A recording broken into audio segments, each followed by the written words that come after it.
dua jenis air yang tidak mampu kita bayar, yaitu air susu ibu dan air keringat ayah.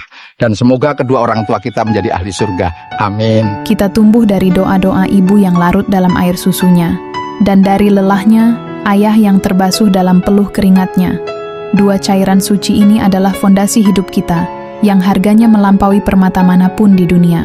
Tak ada kata yang cukup, tak ada harta yang mampu menyamai ketulusan mereka.